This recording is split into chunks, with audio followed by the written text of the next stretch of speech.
की रफ्तार। मंथन, तुम्हें पता ही होगा कि अब प्रजासत्ताक मैं चला रहा हूं। इसके सारे अधिकार मेरे पास हैं। मैं जानता हूं।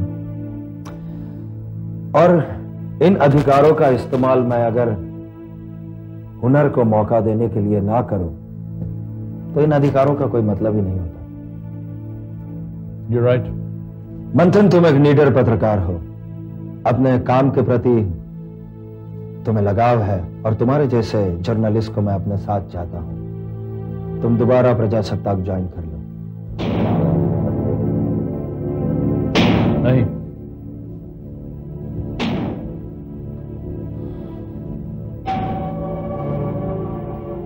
मैं ये नहीं कर सकता। देखो, जवाब की जल्दी नहीं है, सोच समझकर जवाब देना। मैं इंतजार करने के लिए तैयार हूं। जब मैंने प्रजासत्ताक को छोड़ा था तो बहुत सोच समझकर ही फैसला किया था, इसलिए दोबारा सोचने समझने की मुझे कोई जरूरत नहीं है। ठीक है, लेकिन कोई और एंगल से सोच लो, शायद तुम्हें कोई और मुद्दा नजर आ जाए। और वैसे हां, तुम्हारी तनख्वाह जो पहले थी वो नहीं होगी। इस दुनिया में कुछ लोग ऐसे भी हैं विलास जी जो बिकाऊ नहीं है। मैं तुम्हें अपने आप को बेचने के लिए नहीं कह रहा हूं। और आदमी, हर एक आदमी काम करता है और उसी के पैसे लेता है।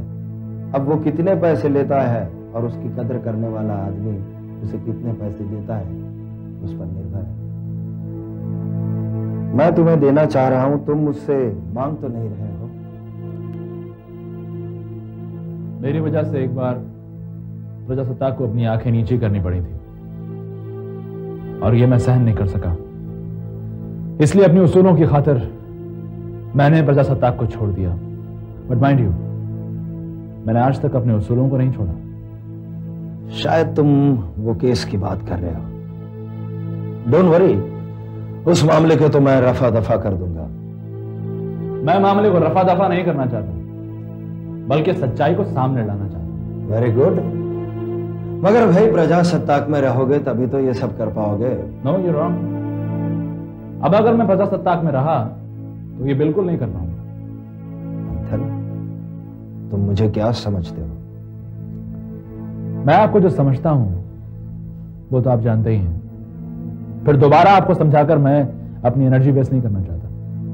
मंथन, इतना घमंड अच्छा नहीं। घमंड और स्वाभिमान में फर्क होता है। अगर आप स्वाभिमानी होते तो आपको ये स्वाभिमान लगता। मंथन, तुम क्या कह रहे हो जानते हो? सच्चाई कहने और लिखने से मंथन कभी नहीं डरता। चले जाओ, निकल जाओ यहां से। जाता हूं। ये मत भूलिएगा कि आप ही ने मुझे यहां फोन करके बुलाया है। और हां, एक बात तो रह गई।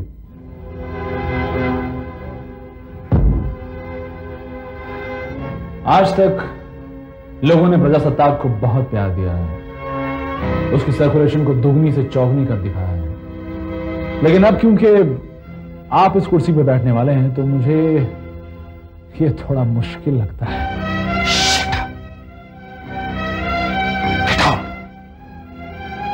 दरवाजा सामने है। मैं जानता हूं, कई बार अपने भगवान से मिलने मैं इस मंदिर में इसी दरवाजे से आया हूं, लेकिन आज मेरे भगवान की जगह एक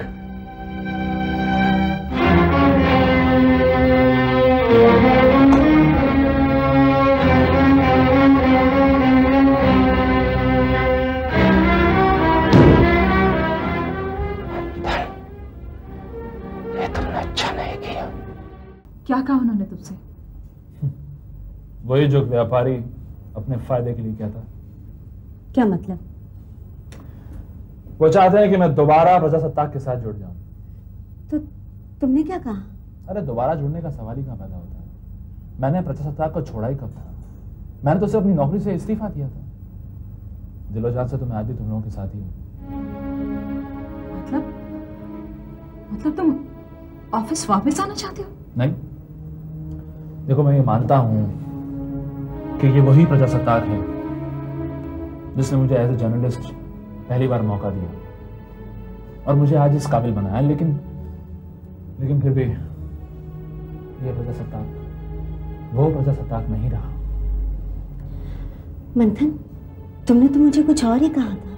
लेकिन मैं अपने वादे पे अब भी कायम हूं। देखो मानसी, मैं उसूलों पर चल रहा हूं और कुछ खास उसूलों की वजह से मैंने ये इस्तीफा दिया था, लेकिन वो मकसद अभी तक पूरा नहीं हुआ।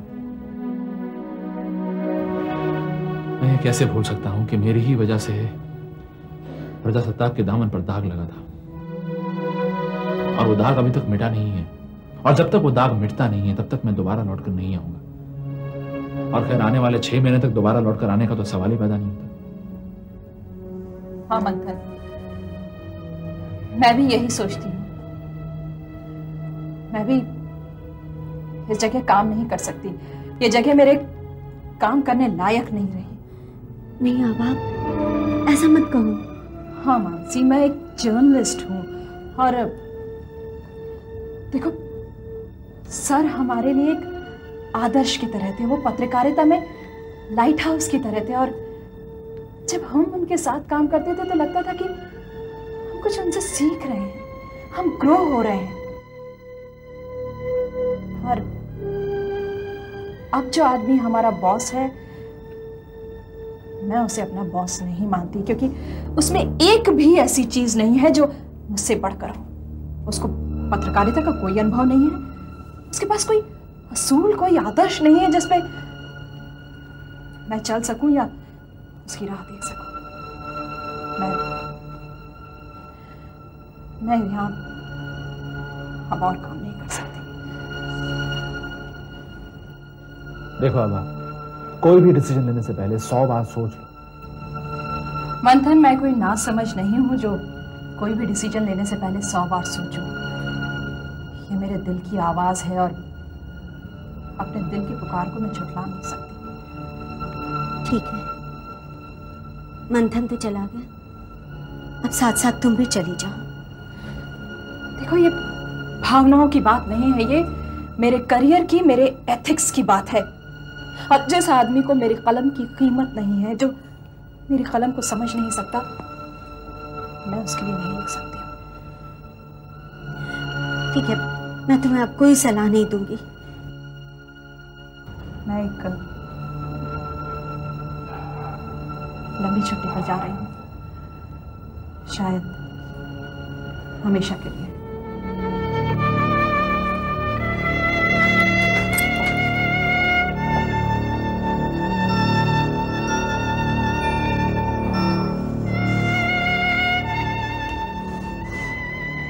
टूट गया मेरा दिल प्रजासत्ताक के साथ साथ। मानसी, संभालो अपने आप को। अब तुम्हें सब कुछ संभालना है। पूरी जिम्मेदारी अब सिर्फ तुम पर है।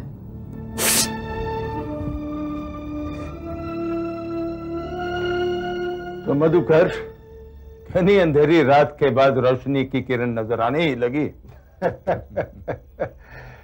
देखो दिवाकर भाई, तुम्हारे लिए तो ये दिवाली मनाने वाली बात है। घी के दिए जलाओ, खूब पटाखे चलाओ। विजय राज देश रत्न जैसे महान आदमी ने प्रजासत्ताक को विलास राज के हवाले करने का फैसला कर लिया है। तुम भी विजय राज को महान कहते हो? हाँ हाँ बिल्कुल। अरे विजय राज जी तो निहायत ही अच्छे और महान इंसान है, क्योंकि अगर वो अच्छे और महान ना होते तो हम लोग उनके साथ कभी भी दुश्मनी ना करते। क्योंकि दिवाकर, छोटे मोटे लोगों के साथ दुश्मनी करना हमें अच्छा नहीं लगता दोस्त।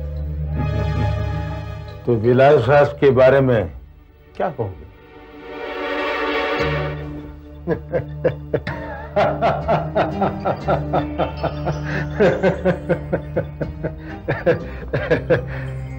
देखो, इस वक्त का तो मैं नहीं जानता, लेकिन जिन दिनों पहले पहले मेरी विलास से मुलाकात हुई थी तो वो बहुत नादान था और मैंने भी उसकी नादानी का पूरा फायदा उठाया था। क्योंकि देश रत्न खानदान की बर्बादी का इससे बढ़िया और आसान रास्ता हमारे पास कोई नहीं था। लेकिन आज की तारीख में वो क्या है, क्या बनकर लौटा है, इसके बारे में मैं कुछ नहीं कह सकता। अरे क्या बना होगा, मेरा भी इस धंधे में 25-30 बरस का अनुभव है।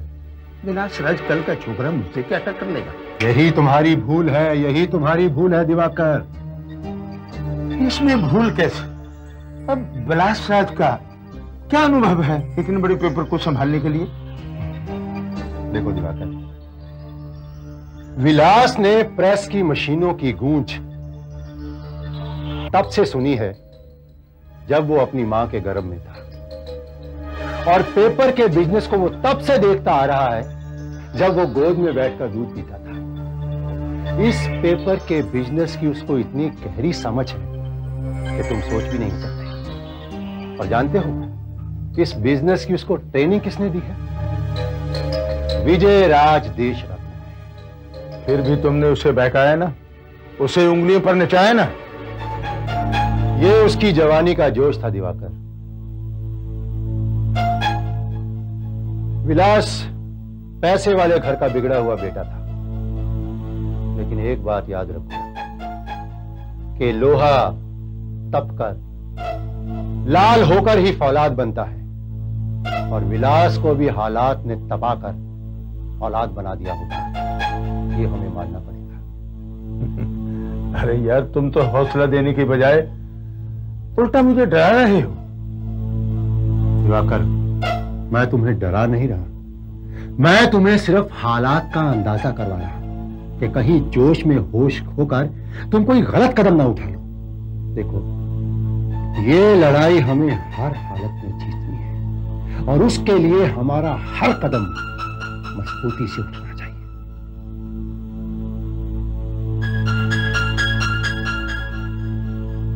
देखो, मैं तुम्हें विलास के बारे में एक सुराग देता हूं,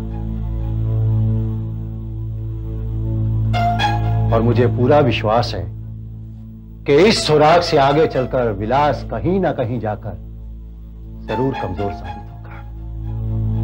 वो क्या है? देखो दिवाकर, विजय राज ने अभी पूरी तरह से प्रजासत्ताक विलास के हवाले नहीं किया। उसने ये शर्त रखी है कि अगर विलास 6 महीने के अंदर अंदर प्रजासत्ताक का सर्कुलेशन दुगना कर देगा तो प्रजासत्ताक उसकी, नहीं तो नहीं।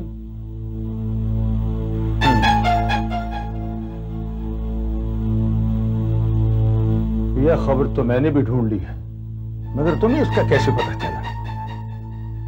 बचकाना सवाल मत करो दिवाकर, बचकाना सवाल मत करो।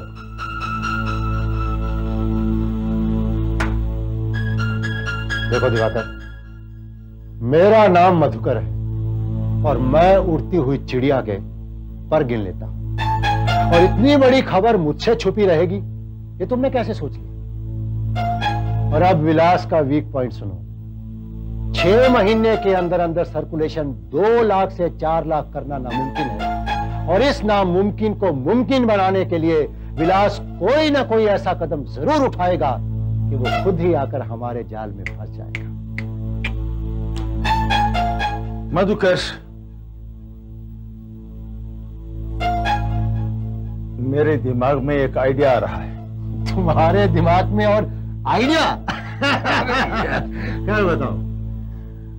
मुझे एक बार विलास से मिलकर उसके सामने एक ऑफर रखना होगा। कैसा ऑफर? वो ये कि अब मैं भी यही चाहता हूं कि प्रजासत्ताक का सर्कुलेशन 6 महीने में दुगना हो जाए। क्या बात है?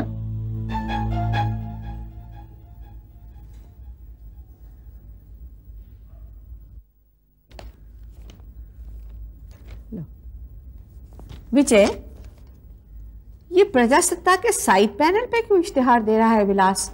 मैं पहले दिन से देख रही हूँ। वो मालिक है, वही तय करेगा कहाँ इश्तिहार देना।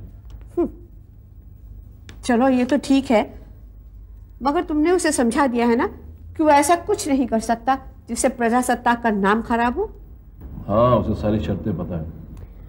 उन्होंने अगर शर्तें मानी हैं तो उन्हें उन शर्तों पर अमल भी तो करना चाहिए ना। अमल तो उन्हें करना ही पड़ेगा मानसी, क्योंकि मैंने प्रजासत्ताक पर अपनी आंखों में तेल लगाकर नजर जमाई हुई है। अपने मकसद को पूरा करने के लिए विलास भैया कभी ना कभी अपनी शर्तों की मर्यादा जरूर तोड़ेंगे। मैंने उन पर पूरा ध्यान रखा हुआ है कि वो आजकल किससे मिलते हैं, क्या करते हैं, क्या योजना बना रहे हैं। उनकी हर बात पर मेरी नजर है। क्या कर रहा है वो? बाप, फिलहाल तो उन्होंने कोई कदम नहीं उठाया है। लेकिन विलास भैया खामोश रहकर राह देखने वालों में से नहीं है। खामोश तो नहीं है वो मानसी। न्यूज प्रिंट सप्लायर्स के साथ उन्होंने मीटिंग की है, एडवर्टाइजिंग एजेंट्स को बहुत बड़ी पार्टी दी है, डीलर्स को गिफ्ट्स भिजवा रहे हैं, उन्हें बोनस देने का प्लान भी बना रहे हैं, और वर्करों के साथ भी उनके ताल्लुकात बहुत बेहतर हो गए हैं। भैया, इतनी सारी डिटेल्स आपने कहां से निकाल ली? ये तो जो सामने से दिख रहा है वो बात है मानसी। मैं तो उनके मन में जो है वो जानने की कोशिश कर रहा हूं। योगेश, जिसके अंदर आग जलती है ना, वही समझता है। मैं सुलग रहा हूं, जल रहा हूं अंदर ही अंदर। जब भी विलास भैया को प्रजासत्ताक में देखता हूं ना, मेरी आत्मा सिहर उठती है। इतनी नफरत ठीक नहीं योगेश। ये नफरत नहीं है बाप, ये मेरी अग्नि परीक्षा है। मेरे अंदर भी पुरुषार्थ है, मेरे अंदर भी प्रतिकार है, और मैं प्रतिकार लूंगा। अगर वो अपना सर्कुलेशन बढ़ाने की कोशिश कर रहे हैं तो मैं उसे घटाऊंगा। मैंने भी बिजनेस सीखा है, और शायद अब मेरा स्किल आजमाने का वक्त आ गया है। योगेश, शांत हो जाओ, शांत हो जाओ। नहीं डैड, आप जानते हैं मैं शांत नहीं हो सकता। आप मुझसे ऐसी कोई उम्मीद मत रखिए।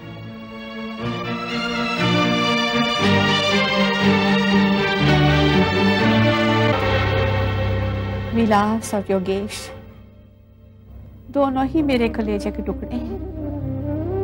कोई समझाओ इन्हें, अब कौन सा महाभारत दिखाएंगे मेरी इन बूढ़ी आंखों को।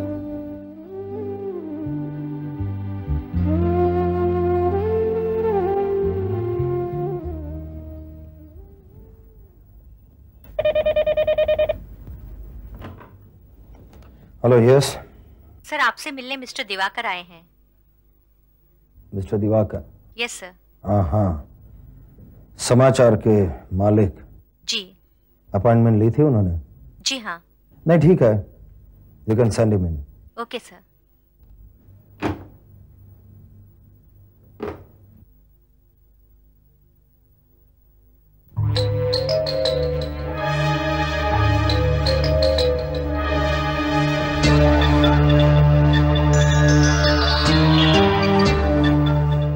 Hello Vilas Raj, please sit down.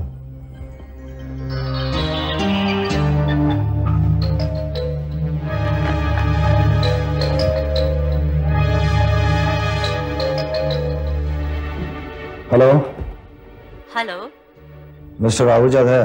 जी नहीं, वो नहीं है। ऐसी उन्हें कहिएगा मिस्टर विलास राज का फोन था, और आते ही मुझे वापस फोन करें। Okay sir. It's very urgent.